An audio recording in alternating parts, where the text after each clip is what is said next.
रात के 2:30 का समय था। जयपुर रेलवे स्टेशन दिन भर की भागदौड़ के बाद अब शांत हो चला था। प्लेटफॉर्म नंबर 1 से लेकर 8 तक इक्का दुक्का यात्री इधर उधर घूम रहे थे, लेकिन प्लेटफॉर्म नंबर 9 पर अजीब सी वीरानी थी। न कोई यात्री, न कोई कुली और न ही कोई टीसी। बस हल्की हल्की पीली रोशनी जल रही थी जो इस सन्नाटे को और डरावना बना रही थी। रणजीत, जो कि दिल्ली से जयपुर आया था, अगली ट्रेन पकड़ने के लिए सुबह तक स्टेशन पर ही इंतजार कर रहा था। उसे प्लेटफॉर्म नंबर 9 पर बैठे हुए कुछ ही मिनट हुए थे जब उसे एहसास हुआ कि इस जगह पर कुछ अजीब है। हवा में हल्की ठंडक थी, लेकिन अचानक यह ठंड और बढ़ने लगी। टीसी, भाई साहब, इस प्लेटफॉर्म पर मत बैठो, किसी और जगह चले जाओ। रणजीत, क्यों भाई, यहाँ क्या दिक्कत है? टीसी ने पहले इधर उधर देखा, फिर धीमी आवाज में बोला, टीसी, यहाँ रात में कोई नहीं आता। जो आता है वो अक्सर लौट कर नहीं जाता। रणजीत ने ठहाका लगाया। उसे लगा कि शायद टीसी मजाक कर रहा है, लेकिन जब उसने उसके चेहरे को गौर से देखा तो उसमें डर की हल्की झलक थी। रणजीत, क्या मतलब, ऐसा क्या हुआ है यहाँ? टीसी, साहब, बहुत पुरानी बात है, लेकिन जो भी इस जगह रात में आता है उसे कोई सफ़ेद साड़ी में औरत दिखती है। वो औरत जो मरी नहीं, बल्कि... टीसी ने बात अधूरी छोड़ दी और जल्दी से वहां से चला गया। रणजीत को उसकी बातें बकवास लगी। उसने सोचा कि शायद यह कोई स्टेशन से जुड़ी पुरानी अफवाह होगी, लेकिन अगले ही पल कुछ ऐसा हुआ जिसने उसकी रूह तक को हिला दिया। रणजीत ने अपने बैग से पानी की बोतल निकाली और एक घूंट भरा। तभी उसे महसूस हुआ कि उसके आसपास अजीब सी ठंडक बढ़ रही है। उसने अपने चारों ओर देखा। प्लेटफॉर्म मैडम, आप यहाँ इस वक्त अकेली क्या कर रही हैं? औरत ने कोई जवाब नहीं दिया। वह बस रणजीत को घूरती रही। अब रणजीत को थोड़ी बेचैनी महसूस होने लगी। उसने जेब से अपना फोन निकाला और फ्लैशलाइट ऑन करने के लिए बटन दबाया, लेकिन फोन की बैटरी अचानक बंद हो गई। रणजीत का दिल जोर जोर से धड़कने लगा। अब उसने ध्यान दिया कि वह औरत धीरे धीरे हवा में तैरने लगी थी। हाँ, उसके पैर जमीन से ऊपर थे। रणजीत के पैरों में जैसे जान ही नहीं रही। तभी हवा में एक तेज भयानक चीख गूंजी। रणजीत अब पूरी तरह घबरा चुका था। उसने पीछे की तरफ देखा तो प्लेटफॉर्म के एक कोने में एक पुरानी बेंच रखी थी। उस पर कोई अजीब सा संदेश लिखा था, जो इसे देखेगा वो मरेगा। अब उसके शरीर में सिरहन दौड़ गई। वह तेजी से वहां से भागने की कोशिश करने लगा, लेकिन उसके पैर जैसे जमीन में जम चुके थे। तभी वह सफेद साड़ी वाली औरत जमीन से कई फीट ऊपर उठ गई। उसका चेहरा अब साफ दिखने लगा था, आधा जला हुआ, आंखों से खून बह रहा था और होंठ हिल रहे थे, लेकिन कोई आवाज नहीं निकल रही थी। रणजीत ने मुड़कर भागने की कोशिश की, लेकिन तभी एक ठंडी हवा का झोंका उसके पास से गुजरा और उसके कान में किसी ने फुसफुसाया, तू बच नहीं पाएगा। अब रणजीत की धड़कनें बेतहाशा तेज हो गई थीं। उसे लगने लगा कि वह बेहोश होने वाला है। उसने आंखें बंद कर ली, लेकिन जब उसने दोबारा आंखें खोली, रणजीत का पूरा शरीर सुन्न पड़ चुका था। उसका दिल किसी ढोल की तरह बज रहा था और सांसें उखड़ रही थीं। सामने वो भयानक औरत हवा में तैर रही थी। उसकी आंखें पूरी सफेद हो चुकी थीं और होंठ हिल रहे थे, लेकिन कोई आवाज नहीं निकल रही थी। रणजीत ने पूरी ताकत से अपने पैरों को हिलाने की कोशिश की, लेकिन ऐसा लगा जैसे उसकी टांगें किसी अदृश्य ताकत ने जकड़ ली हों। तभी उसके कानों में वही फुसफुसाहट दोबारा गूंजी, तू बच नहीं पाएगा। रणजीत के सिर में चक्कर आने लगे। उसने हिम्मत करके जमीन की तरफ देखा और जो उसने देखा, उसकी रीढ़ की हड्डी में ठंडक दौड़ गई। वो औरत जमीन पर खड़ी नहीं थी, उसका साया ही नहीं था। अब रणजीत को यकीन हो गया कि वह किसी इंसान के सामने नहीं, बल्कि किसी भूतनी के सामने खड़ा है। रणजीत ने अपने चारों ओर देखा कि क्या कोई है जो उसकी मदद कर सकता है। प्लेटफॉर्म का हर कोना वीरान था, बस दूर एक स्टेशन कर्मचारी खड़ा था। रणजीत, भाई बचाओ, यहां कोई है। वो कर्मचारी पहले तो चौंका, लेकिन जैसे ही उसने सफेद साड़ी वाली औरत को देखा, उसका चेहरा पीला पड़ गया। उसने तुरंत उल्टे पैर भागने की कोशिश की, लेकिन तभी वो जमीन पर गिर पड़ा और किसी ने उसकी गर्दन पकड़ ली। रणजीत ने देखा वो औरत अब उस कर्मचारी के ऊपर बैठी थी। उसकी लंबी काली उंगलियां उसकी गर्दन को जकड़े हुए थीं। कर्मचारी का शरीर तड़पने लगा, उसकी आंखें बाहर निकल आईं और मुंह से एक दर्दनाक चीख निकली, बचाओ! लेकिन रणजीत कुछ नहीं कर सका। उसके पैरों ने जैसे जवाब दे दिया था और फिर शांत हो गया। कर्मचारी अब नहीं हिला। उसकी गर्दन एक अजीब से कोण में मुड़ी हुई थी और आंखें खुली रह गई थीं। उसकी मौत हो चुकी थी। रणजीत ने अपनी पूरी जिंदगी में कभी ऐसा कुछ नहीं देखा था। वह किसी तरह से अपने पैरों को घसीटते हुए पीछे हटने लगा। अब उसे समझ नहीं आ रहा था कि वह कहां जाए। उसकी ट्रेन अभी 4 घंटे बाद थी और प्लेटफॉर्म नंबर 9 से बाहर जाने का रास्ता अंधेरे में डूब चुका था। रणजीत ने एक आखिरी बार हिम्मत जुटाई और दौड़ने की कोशिश की। वह जैसे ही मुड़ा, उसकी नजर एक पुराने बोर्ड पर पड़ी जो प्लेटफॉर्म के किनारे लटक रहा था। यहां मत ठहरो, यह प्लेटफॉर्म शापित है। रणजीत ने कभी नहीं सुना था कि कोई रेलवे स्टेशन का प्लेटफॉर्म शापित हो सकता है। पीछे से किसी ने उसके कंधे पर हाथ रखा। रणजीत ने झटके से सिर घुमाया, लेकिन वहां कोई नहीं था। अब उसे एहसास हो गया कि अगर उसने यहां 1 मिनट भी और बिताया तो वह अगला मरने वाला इंसान होगा। रणजीत ने अपनी सारी ताकत लगाकर प्लेटफॉर्म छोड़ने की कोशिश की। वह किसी तरह भागते हुए स्टेशन के मुख्य हॉल तक पहुंचा, लेकिन जैसे ही उसने वहां कदम रखा, स्टेशन की सारी बत्तियां झपकने लगीं। चारों ओर अजीब सी परछाइयां घूमने लगीं और फिर उसने सबसे खौफनाक चीज देखी। वो सफेद साड़ी वाली औरत ठीक सामने थी, लेकिन अब अकेली नहीं थी। उसके पीछे और भी कई परछाइयां खड़ी थीं, बिना आंखों वाले इंसानों की परछाइयां। रणजीत का दिमाग सुन्न हो चुका था। उसने पूरी ताकत से अपनी आंखें बंद कर लीं और चिल्लाया, भगवान बचा लो! रणजीत ने अपनी आंखें कसकर बंद कर ली थीं। उसके कानों में अब भी उन परछाइयों की फुसफुसाहट गूंज रही थी। वह बुरी तरह कांप रहा था, लेकिन अब भागने का कोई रास्ता नहीं दिख रहा था। शांत माहौल में एक अजीब सी सरसराहट हुई। रणजीत ने धीरे से अपनी आंखें खोली, लेकिन जो उसने देखा उससे उसकी रूह तक कांप गई। वो सफेद साड़ी वाली औरत अब जमीन पर खड़ी नहीं थी। वो हवा में उल्टी लटक रही थी। उसका चेहरा पूरी तरह रणजीत के सामने था और उसकी आंखों से काले आंसू बह रहे थे। उसने अपने सड़े हुए होंठ खोले और एक कर्कश आवाज में फुसफुसाई, तू बच नहीं सकता। रणजीत अब बुरी तरह डर चुका था। उसकी सांसें तेज हो गईं और उसके गले से चीख भी नहीं निकल रही थी। वो औरत रणजीत की ओर झपटी। रणजीत ने पूरे जोर से खुद को पीछे धकेला और दीवार से जा टकराया। उसकी आंखों के आगे अंधेरा छाने लगा, लेकिन तभी एक भारी आवाज आई, हट जा यहां से। रणजीत ने देखा कि एक बुजुर्ग फकीर हाथ में तांबे की हांडी लिए हुए तेजी से दौड़ते हुए आ रहे थे।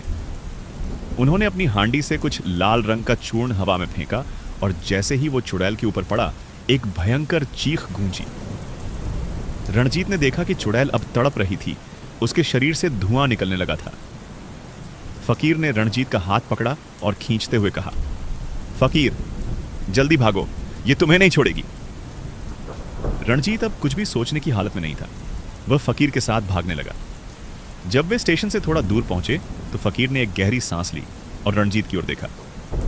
फकीर, तू बहुत बड़े संकट में पड़ गया था बेटे। रणजीत, ये क्या था बाबा? ये औरत कौन थी? फकीर ने लंबी आह भरी और बताया, यह कहानी बहुत पुरानी है बेटे। सालों पहले इस स्टेशन पर एक लड़की काम करती थी। उसका नाम था कुसुमा। रणजीत, कुसुमा? फकीर, हाँ, वो बहुत गरीब थी लेकिन मेहनती भी। वो यहां कुल्ली का काम करती थी ताकि अपने छोटे भाई बहनों का पेट पाल सके। लेकिन फकीर की आवाज अचानक धीमी हो गई। फकीर, एक रात इसी प्लेटफॉर्म पर कुछ शराबी आदमियों ने उसे घेर लिया। रणजीत के रोंगटे खड़े हो गए। फकीर, उन्होंने उसके साथ बहुत बुरा किया, उसे बहुत मारा पीटा और फिर उसे चलती ट्रेन के आगे धक्का दे दिया। रणजीत की आंखें फटी रह गईं। फकीर, लेकिन मरने से पहले उसने एक शाप दिया था, जिसने मुझे सताया वो कभी चैन से नहीं रहेगा। रणजीत, तो वो भूत बन गई? फकीर, हाँ, वो अब हर रात इसी प्लेटफॉर्म पर आती है और जो भी अकेला होता है उसे अपनी गिरफ्त में ले लेती है। रणजीत का खून अब ठंडा पड़ चुका था। रणजीत, तो बाबा अब मैं बच जाऊंगा? फकीर ने रणजीत की आंखों में देखा और धीरे से कहा, पता नहीं बेटे, वो चुड़ैल जिससे एक बार कोई मिल लेता है वो उसे इतनी आसानी से नहीं छोड़ती। रणजीत की सांसें अभी भी तेज चल रही थीं। वह फकीर के पास बैठा था लेकिन उसका दिमाग वहीं अटका हुआ था, प्लेटफॉर्म नंबर 9 पर, उस भयानक चुड़ैल के पास। रणजीत, बाबा अब क्या होगा? क्या वो सच में मेरा पीछा छोड़ेगी? फकीर ने सिर हिलाया। उसकी आंखों में एक अजीब सा डर था। फकीर, जिसने उसे देख लिया वो कभी चैन से नहीं रह सकता बेटे।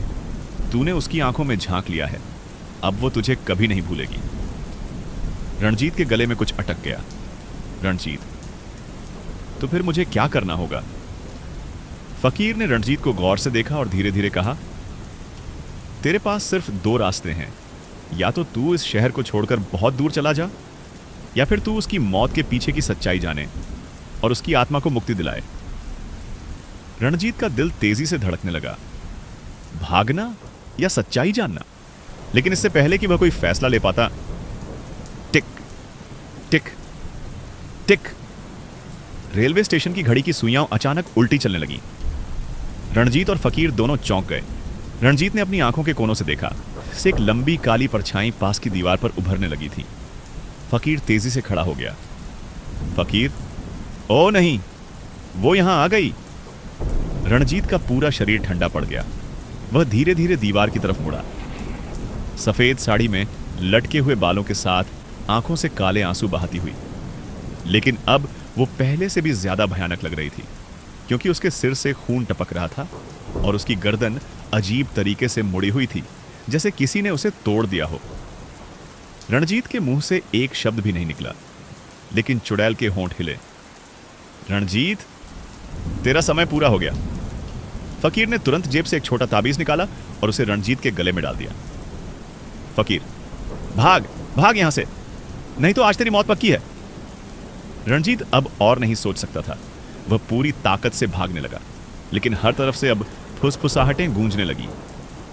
तू नहीं बचेगा, हम सब यहीं मर गए थे, अब तेरी बारी है। रणजीत ने पीछे मुड़कर देखा और उसके पैरों तले जमीन खिसक गई। स्टेशन अब अंधेरे में डूब चुका था और प्लेटफॉर्म नंबर 9 पर रणजीत ने पूरी ताकत से स्टेशन के बाहर की ओर दौड़ लगाई, लेकिन जैसे ही वह गेट पार करने वाला था, एक बूढ़ा गार्ड सामने आ गया। गार्ड, रुक, तुझे कहां जाना है? रणजीत, मुझे यहां से निकलना है, ये स्टेशन शापित है। गार्ड की आंखों में कुछ अजीब सा था। गार्ड, तो तुझे आखिरकार सच्चाई दिख गई। रणजीत का दिल तेजी से धड़कने लगा। रणजीत, मतलब आप क्या कह रहे हैं? गार्ड ने एक लंबी सांस ली और कहा, गार्ड, यह स्टेशन शापित नहीं है बेटा, यह स्टेशन एक हत्याकांड का कब्रिस्तान है। रणजीत, क्या? कौन सा हत्याकांड? गार्ड की आंखें एक पल के लिए दूर शून्य में चली गईं। फिर उसने एक डरावनी बात बताई। आज से 30 साल पहले एक ट्रेन आई थी प्लेटफॉर्म नंबर 9 पर। उसमें सवार थे 300 यात्री, लेकिन कोई भी जिंदा नहीं बचा। रणजीत की सांसें रुक गईं। रणजीत, का क्या हुआ था? गार्ड, उस ट्रेन में आग लगी थी, लेकिन कोई नहीं जानता कि वो आग कैसे लगी, और मरने वाले सभी लोगों की आत्माएं आज भी इस स्टेशन पर भटक रही हैं। रणजीत के पैरों तले जमीन खिसक गई। रणजीत की सांसें उखड़ रही थीं। गार्ड की कहानी ने उसके होश उड़ा दिए थे, लेकिन इससे पहले कि वह कुछ और पूछ पाता, एक अजीब सी सीटी की आवाज गूंज उठी। P P. रणजीत ने सिर उठाकर प्लेटफॉर्म की ओर देखा और उसकी रीढ़ में ठंडक दौड़ गई। प्लेटफॉर्म नंबर 9 पर एक ट्रेन धीरे धीरे आ रही थी, लेकिन वो कोई साधारण ट्रेन नहीं थी। वो ट्रेन गहरी काली थी। उसके डिब्बों से धुआं निकल रहा था और उसकी खिड़कियों के शीशे टूटे हुए थे। उस ट्रेन के अंदर लोग नहीं, साए बैठे थे। रणजीत ने एक कदम पीछे लिया। रणजीत, ये क्या है? गार्ड ने उसकी ओर बिना देखे कहा। गार्ड, ये वही ट्रेन है बेटा जो 30 साल पहले जली थी, लेकिन इसका सफर कभी खत्म नहीं हुआ। रणजीत के पूरे शरीर में सिहरन दौड़ गई। तभी एक अजीब सी आवाज गूंजी। रणजीत, ट्रेन में बैठ जा। रणजीत ने देखा प्लेटफॉर्म पर कोई नहीं था, लेकिन वो आवाज उसके दिमाग में गूंज रही थी। और फिर ट्रेन का दरवाजा अपने आप खुल गया। फकीर हड़बड़ाकर बोला, फकीर, रणजीत अंदर मत जाना, ये ट्रेन तुझे कभी वापस नहीं आने देगी। लेकिन रणजीत के पैर खुद खुद उस ट्रेन की तरफ बढ़ने लगे। कोई उसे खींच रहा था, कोई उसे बुला रहा था, आजा हमारे साथ, आजा, तू भी जल जाएगा हमारे साथ। फकीर ने तुरंत अपने हाथ से एक लाल धागा निकाला और उसे रणजीत के चारों ओर घुमाकर जमीन पर एक घेरा बना दिया। फकीर, तेरे ऊपर अब इसका असर नहीं होगा। जैसे ही फकीर ने घेरा बनाया, अचानक ट्रेन की खिड़कियों से सैकड़ों काले हाथ बाहर निकल आए और हवा में झपटने लगे। नहीं, उसे हमें दो। फकीर ने जमीन पर कुछ सफेद चूर्ण फेंका और जोर से बोला, फकीर, इस आत्माओं के बंधन को तोड़ने के लिए आग की शक्ति को बुलाता हूं। तभी ट्रेन के अंदर से एक कड़कती चीख गूंजी, आग, आग। ट्रेन का धुआं अब और काला हो गया और फिर वो ट्रेन अचानक जोर जोर से कांपने लगी। उसके डिब्बों से चिंगारियां निकलने लगी और वो धुएं के गुब्बार में बदलने लगी। रणजीत फटी आंखों से देखता रहा। कुछ ही सेकंड में वो पूरी ट्रेन गायब हो चुकी थी। स्टेशन फिर से सुनसान हो गया। रणजीत ने फकीर की ओर देखा। रणजीत, क्या वो चली गई? फकीर ने धीरे से सिर हिलाया। फकीर, नहीं बेटा, ये सिर्फ एक बार के लिए रुकी है, ये ट्रेन फिर आएगी जब अगला अकेला मुसाफिर मिलेगा। रणजीत को अब समझ आ गया था, यह स्टेशन अब भी मौत के जाल में फंसा है और अगली बार कोई और इसकी गिरफ्त में होगा। रणजीत ने फकीर की बात सुनकर गहरी सांस ली। यह खत्म नहीं हुआ, लेकिन अगली बार कौन फंसेगा? वो अब भी उसी स्टेशन पर था। आसमान में अजीब सी लालिमा छाई हुई थी। फकीर ने रणजीत की तरफ देखा और धीरे से कहा, फकीर बेटा, तुझे अब यहां से जाना होगा, वरना अगली बार तेरा बचना नामुमकिन होगा। रणजीत ने सिर हिलाया, लेकिन उसके अंदर एक सवाल अभी भी घुमड़ रहा था। वो चुड़ैल कौन थी? रणजीत ने हिम्मत जुटाई और फकीर से पूछा, रणजीत, बाबा, आपने बताया कि यह ट्रेन 30 साल पहले जली थी, लेकिन उस चुड़ैल का इस सब से क्या लेना देना? फकीर कुछ देर चुप रहा, फिर उसने गहरी आवाज में कहा, फकीर, वो कोई साधारण आत्मा नहीं है, वो इस ट्रेन हादसे की सबसे पहली बलि थी। रणजीत के दिमाग में बिजली सी कौन थी। रणजीत, क्या मतलब? फकीर ने अपनी आंखें बंद की और बोला, फकीर, उसका नाम मीरा था। वो इस स्टेशन पर काम करने वाले एक गार्ड की बेटी थी। जिस रात यह ट्रेन हादसा हुआ, वो प्लेटफॉर्म नंबर 9 पर अपनी मां के लिए खाना लेकर आई थी। लेकिन फकीर की आवाज कांपने लगी। फकीर, उसे कुछ लोगों ने पकड़ लिया। उसके साथ बहुत बुरा हुआ और फिर उसे जलती ट्रेन के अंदर फेंक दिया गया। रणजीत के रोंगटे खड़े हो गए, इसीलिए उसकी आत्मा अब भी भटक रही है। जैसे ही फकीर ने यह कहानी खत्म की, रणजीत के शरीर में एक अजीब सी सिहरन दौड़ गई और फिर एक ठंडी हवा का झोंका आया और प्लेटफॉर्म पर सफेद धुएं का एक गुब्बार उठने लगा। वो वहीं थी, वही सफेद साड़ी, उलझे हुए बाल, टेढ़ी गर्दन, काली बहती आंखें। वो रो नहीं रही थी, वो गुस्से में थी। क्यों? मेरी सच्चाई जाननी थी ना। अब तुम भी मेरी आग में जलोगे। और इससे पहले कि रणजीत कुछ समझ पाता, चुड़ैल ने हाथ उठाया और चारों तरफ आग भड़क उठी। पूरा स्टेशन जलने लगा। फकीर ने जोर से मंत्र पढ़ना शुरू कर दिया, एयूएम अग्निनाशाय नमः। लेकिन अब की बार चुड़ैल और ताकतवर हो चुकी थी। आग की लपटें रणजीत की ओर बढ़ रही थीं। उसकी सांसें तेज हो गईं। क्या ये मेरा अंत है? फकीर ने पूरी ताकत से रणजीत को पीछे धकेला और चिल्लाया, फकीर, भाग बेटा, ये अब नहीं रुकेगी। लेकिन रणजीत को अब कोई डर नहीं था। उसने अपनी पूरी हिम्मत जुटाई और चुड़ैल की ओर बढ़ा। रणजीत, मीरा, तुम्हें बदला लेना है, लेकिन मुझसे क्यों? वो लोग कौन थे जिन्होंने तुम्हें मारा? तुम्हारी आत्मा को शांति चाहिए। चुड़ैल की आंखें चमक उठी। रणजीत के मुंह से अचानक एक नाम निकल पड़ा, रणजीत। क्या वे लोग रेलवे के कर्मचारी थे? चुड़ैल का चेहरा एकदम विकृत हो गया। हां, उन्होंने ही मुझे मारा था। फकीर ने जल्दी से रणजीत से कहा, फकीर, रणजीत, अगर तू सच जान गया है तो अब इसकी आत्मा को मुक्ति दे सकता है। इसे बता कि उन लोगों को उनकी सजा मिल चुकी है। रणजीत ने हिम्मत जुटाकर कहा, रणजीत, मीरा, उन दरिंदों को कई साल पहले ही मौत मिल चुकी है। तुम्हें किसी से बदला लेने की जरूरत नहीं। चुड़ैल कांप उठी। झूठ। स्टेशन की घड़ी ने 3 बजने का संकेत दिया और हवा में एक अजीब सी गूंज उठी। मीरा चलो, अब तुम्हारा समय पूरा हो चुका है। चुड़ैल के चेहरे पर पीड़ा उभर आई। क्या मुझे सच में अब मुक्त कर दिया जाएगा? और फिर उसकी आंखों से खून की जगह अब साफ पानी गिरने लगा। उसका शरीर धीरे धीरे धुएं में बदलने लगा। रणजीत ने एक आखिरी बार उसकी ओर देखा और मीरा खो गई। स्टेशन पर फिर से शांति छा गई। फकीर ने रणजीत के कंधे पर हाथ रखा और कहा, फकीर, अब तू सुरक्षित है बेटा, मीरा को मुक्ति मिल गई। रणजीत ने राहत की सांस ली। स्टेशन की घड़ी 1 सेकंड के लिए फिर उल्टी चलने लगी और हवा में एक धीमी सरसराहट गूंज उठी। हम तो सिर्फ एक थे, लेकिन इस स्टेशन पर अभी भी कई और साए भटक रहे हैं। रणजीत का खून जम गया। रणजीत को अब एहसास हो चुका था कि मीरा की आत्मा की मुक्ति के बावजूद यहां कुछ और था। प्लेटफॉर्म 9 की काली दीवारों से अब भी चीखें सुनाई दे रही थीं। रणजीत ने अपने चारों ओर देखा। स्टेशन सुनसान था, लेकिन हवा में कुछ था, कुछ ठंडा, कुछ भारी। तभी पीछे से किसी ने उसका कंधा पकड़ लिया। रणजीत तेजी से पलटा। कोई नहीं था, लेकिन जमीन पर गीले पैरों के निशान थे, जैसे कोई ट्रेन से उतरकर भागा हो। रणजीत की सांसें तेज हो गईं। उसे लगा जैसे कोई उसे देख रहा हो। और तभी प्लेटफॉर्म के कोने में कोई खड़ा दिखा। वो कोई यात्री नहीं था, वो एक साया था। उसकी आंखें काली थीं, उसके कपड़े जले हुए थे। हमें न्याय दिलाओ। रणजीत की रीढ़ में ठंडक दौड़ गई।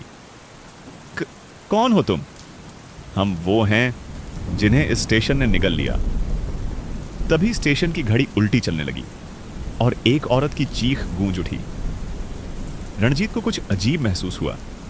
उसकी आंखों के सामने स्टेशन का नजारा बदलने लगा। अब वो 2025 में नहीं था, वो 1994 की उस काली रात में पहुंच चुका था। स्टेशन पर भीड़ थी। यात्री ट्रेनों का इंतजार कर रहे थे। आग लग गई। चारों ओर भगदड़ मच गई। लोग चिल्ला रहे थे।